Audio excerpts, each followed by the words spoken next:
আসসালামু আলাইকুম প্রিয় খামারি ভাই বোনেরা, আশা করি আপনারা সকলেই ভালো আছেন। আপনাদের দয়া আলহামদুলিল্লাহ আমিও ভালো আছি। তো দেখা হয়ে গেল আরও একটি নতুন ভিডিওতে, আরও একটি মেডিসিন এক্সপ্লেনেশন ভিডিওতে আপনাদের সকলকে জানাই স্বাগতম। আজকে আপনাদের সামনে যে মেডিসিনটি এক্সপ্লেন করব, যে মেডিসিনটি নিয়ে কথা বলবো, ভিডিও স্ক্রিনে যে মেডিসিনটি দেখতে পাচ্ছেন এটির নাম হচ্ছে এসিজাইম। তো কথা বলবো এসিজাইম নিয়ে, এসিজাইম কেন খাওয়ানো হয়, কী কারণে খাওয়ানো হয় এবং এটি কী ধরনের কাজ করে দেয়, সব কিছু নিয়ে কথা বলবো। এসিজাইম হচ্ছে অ্যাডভান্স কেমিক্যাল ইন্ডাস্ট্রিজ লিমিটেড অর্থাৎ এসিআই কোম্পানির একটি মেডিসিন। ভিডিও স্ক্রিনে যে বক্সটি দেখতে পাচ্ছেন এখানে রয়েছে 1 কেজি এসিজাইম। এখানে রয়েছে 500 গ্রাম তথা হাফ কেজি করে দুটি প্যাকেট এবং এই 1 কেজি সাইজের এই বক্সটির মূল্য হচ্ছে 720 টাকা। এসিজাইমকে বলা হয় ইনশিওরফিন আন্টিলাইজেশন ফর ম্যাক্সিমাইজিং গ্রোথ, অর্থাৎ গ্রোথ বৃদ্ধিকারক হিসেবে একটি ফিড সাপ্লিমেন্ট পাউডার এটি, এবং এটি হচ্ছে একটি এনজাইম পাউডার। এসিজাইমে ব্যবহার করা হয়েছে প্রতি গ্রাম পাউডারে ব্যবহার করা হয়েছে অ্যামাইলেজ 40,000 ইউনিট, সেলুলোজ 28,000 ইউনিট, জাইনালেজ 6,000 ইউনিট। এছাড়াও ব্যবহার করা হয়েছে protease, phytase, beta glucanase, pectinase, mannanase, lipase, carrier QS2। এসিজাইম মূলত পোল্ট্রি, ডেইরি এবং ফিশারিজ উভয় ক্ষেত্রে ব্যবহার করা হয়। ভেটেরিনারি সেক্টরে যতগুলো পশু পাখি রয়েছে সকল ক্ষেত্রে কিন্তু এসিজাইম ব্যবহার করা হয়। এসিজাইম আপনারা গবাদি পশুতে ব্যবহার করতে পারবেন, গরু, ছাগল, উট, দুম্বা, ঘোড়া প্রভৃতি। এছাড়াও আপনারা পোল্ট্রিতে ব্যবহার করতে পারবেন, হাঁস, মুরগি, পাখি, কবুতর সব ক্ষেত্রে ব্যবহার করতে পারবেন এবং এটা আপনারা ফিশারিজও ব্যবহার করতে পারবেন, মাছে বিক্রি করতে পারবেন। তো এসিজাইম কি ধরনের কাজগুলো করে থাকে সেই সব কিছু নিয়ে কথা বলবো। এসিজাইম যেহেতু একটি এনজাইম পাউডার, সুতরাং এটি যদি আপনারা গবাদি পশুতে ব্যবহার করেন তাহলে গবাদি পশুকে খাওয়ালে গবাদি পশুর হজম শক্তি বৃদ্ধি পাবে এবং খাদ্যের ব্যবহার নিশ্চিত করবে এবং দ্রুত খাদ্য গ্রহণ করাবে। এছাড়াও খাদ্যের প্রোটিন এবং বিপাকীয় শক্তি বৃদ্ধি করবে।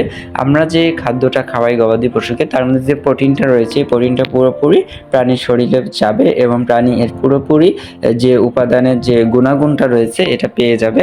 এছাড়া বদহজম জনিত সমস্যা দূর করবে, ডায়রিয়ার সমস্যা দূর করবে এবং সবথেকে বড় যে কাজটা করে থাকবে, আমরা জানি খাদ্যের মধ্যে ডাইজেস্টেবল স্টার্চ রয়েছে, কিন্তু খাদ্যের মধ্যে ডাইজেস্টেবল পজিটিভ এবং নন পজিটিভও রয়েছে।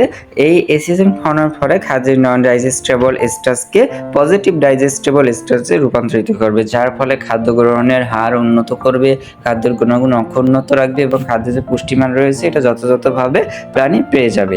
এবং এটি যদি আপনারা পোলট্রিতে খাওয়ান তাহলে খাদ্য হজম এবং শোষণে সহায়তা হবে, সুষম দৈনিক বৃদ্ধি এবং অধিক ডিম উৎপাদন নিশ্চিত করবে, খাদ্যে অ্যামাইনো অ্যাসিড মিনারেলের শোষণ বৃদ্ধি করবে, ক্যালসিয়াম এবং ফসফরাসের অনুপাত ঠিক রাখবে, আর্দ্রতাযুক্ত মল ও দুর্গন্ধ দূর করবে। এবং এটি যদি আপনারা মাছ এবং চিংড়িকে খাওয়ান তাহলে দ্রুত খাদ্য হজমে সহায়তা করবে, স্বল্প সময়ে দ্রুত ওজন বৃদ্ধি করবে, খাদ্যের রুচি বৃদ্ধি করবে, খাদ্য রূপান্তরের হার উন্নতি করবে, এফসিআর উন্নতি করবে, খাদ্য অপচয় রোধ করে পরিবেশের দূষণ হ্রাস করবে।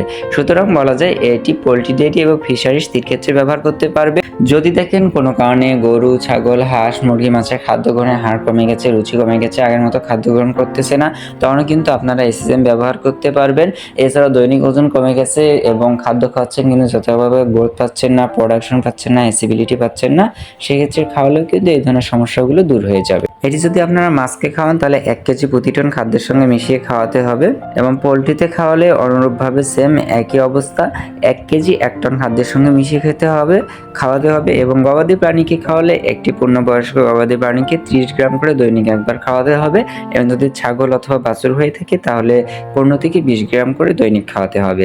তবে এভাবে খাওয়ালে ইনশাল্লাহ আশা করা যায় গরু, ছাগল, হাঁস, মুরগি সব দিক থেকে সার্বিক উন্নতি ঘটবে, খাওয়ার রুচি বৃদ্ধি পাবে, গ্রোথ বৃদ্ধি পাবে, অ্যাসিবিলিটি বৃদ্ধি পাবে এবং প্রোডাকশন বৃদ্ধি পাবে। তো আশা করি মেডিসিনটি সম্পর্কে বোঝাতে পেরেছি। তো সকলেই ভালো থাকবেন, সুস্থ থাকবেন, দেখা হবে আরেকটি ভিডিওতে, কথা হবে আরেকটি মেডিসিন নিয়ে। ততক্ষণ পর্যন্ত আল্লাহ হাফেজ।